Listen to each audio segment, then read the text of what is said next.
Great. So I hope you've had a good opportunity to look around the cPanel and find everything that you can do in it, particularly looking at the file manager, because that's going to become quite important later on. In this video, I'm going to show you a particularly effective way of uploading and downloading files to and from your web space, and that is FTP. FTP stands for File Transfer Protocol, and it's just a nice simple way to upload files to your web space so that you can share them with the world. So I'm just going to scroll down here and look at this Unlock FTP area of the cPanel. That's very important. By default, we at Eco Web Hosting lock FTP. This is a security feature that stops people from accessing your FTP even if they get hold of your password. So I'd strongly recommend keeping your FTP locked. You can unlock for a short amount of time, or if really necessary for a longer amount of time, although I wouldn't recommend that.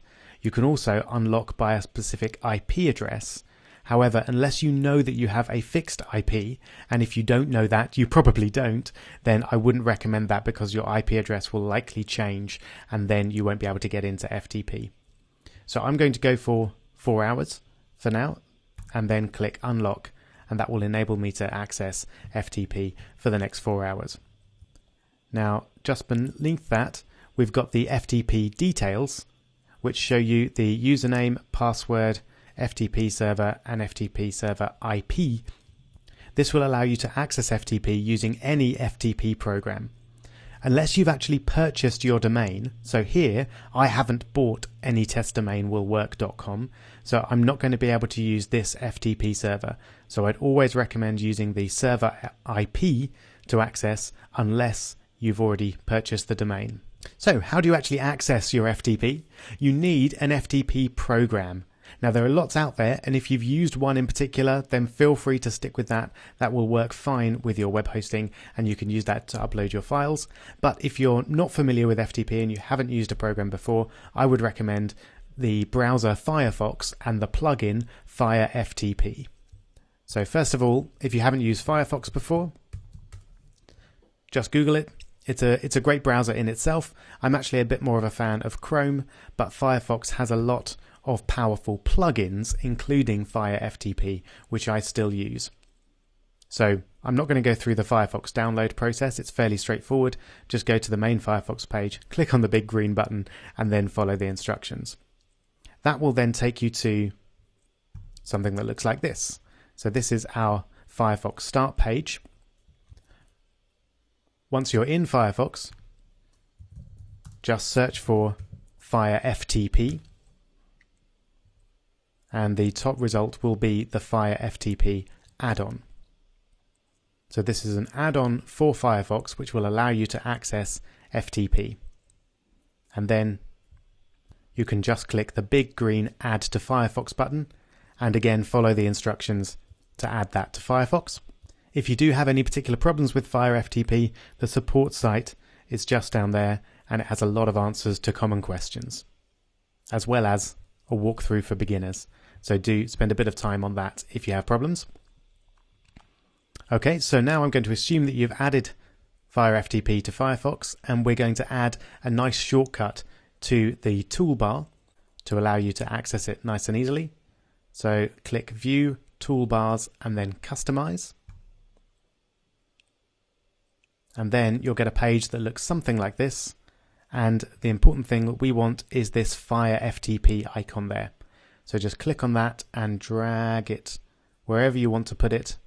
I'm going to put it up here next to the address bar. So that's your Fire FTP shortcut. Then click the big green Exit Customize button. And now you'll have a Fire FTP button at the very top there. So click that and that will take you to Fire FTP. So this is what it looks like. You've got your local files, that is the files on your computer here. I've got the desktop showing by default. You may have a different folder. And then here is where we're going to see our website files. We're not seeing those yet because we haven't connected to our website. Okay, so let's add the details for our website. If I click here, you can see I've got lots of websites that I've set up. You probably won't have those. You're just going to want to click Create an Account at the very top there. And this is where we can put all of those FTP details that we saw just a few moments ago. So I'm going to just switch back over to Chrome and get those details. So we'll start with the FTP server IP, which is what we're going to use for the FTP server. So we put that in host. So I've just copied it there and pasted it right in. And I would recommend copying and pasting, just that will stop any potential mistyping of things. So now I'm going to put the login as the domain name, so anytestdomain.willwork.com. Make sure you don't have any spaces at the beginning or the end. I'm also going to change the account name to that. It doesn't actually matter, but I'd rather have that as the account name rather than the host IP address, which doesn't mean very much to me. And then finally, we select the password. Again, make sure there's no spaces at the beginning or the end. Paste that in. Click OK. And then click Connect. And with any luck, you'll see something pretty much exactly the same as this. So these are the files and folders on your web space. So you're connected by FTP. Congratulations. We're not quite done yet though. CGI Bean we can ignore for the moment. That's where you keep some script files if you're working with Python or other languages, but they're not covered in this course, so we're not going to pay any attention to CGI Bin at all. The folder that we're interested in is public HTML, and this is the folder that contains all of your website files. So let's take a look. So in your public HTML folder, you should see an index.html file. Index.html is the main page for your website. So that's the page that will show at your web address. Speaking of which, if we just jump back over to Chrome, if you click on the temp web address, so visit website, that will show you your default index page. So that's the content of that file. That's all well and good, but we ideally want to be able to edit that. And indeed we can.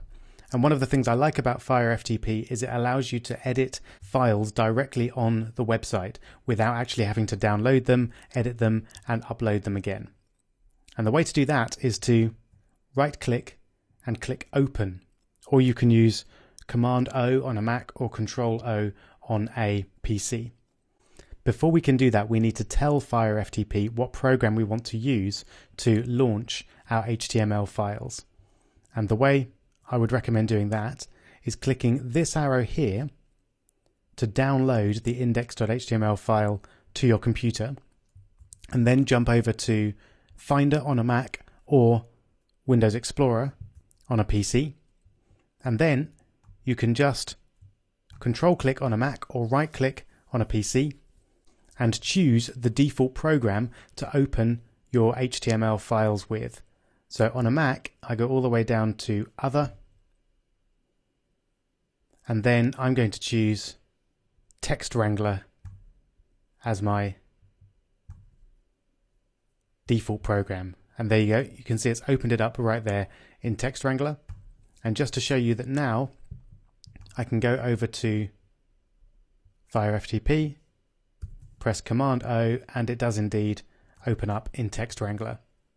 So the process for a PC is slightly different, but it's very similar. You right-click and you choose to change the default program to open that up. If you can't manage to get that working, then just download the file to your computer, edit it from there, and then upload when you're done. It's slightly more hassle, but it's not too bad.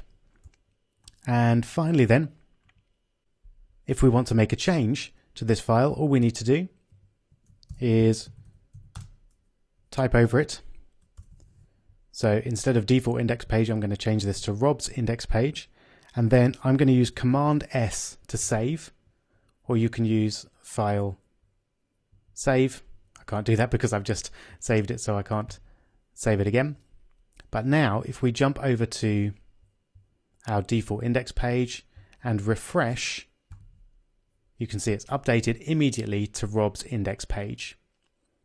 So that's the real power of using the hosting alongside the Complete Web Developer course, is that you can upload your files and work with them right there on your hosting, and then you can share them with your fellow students and of course me, And you're also very welcome to use this web hosting package to start building professional websites for yourself and for others and for making a bit of money. No other web development course offers you that, and I hope it helps you move along in your web development career. So now that you've got your web hosting all set up, let's get on and learn some HTML.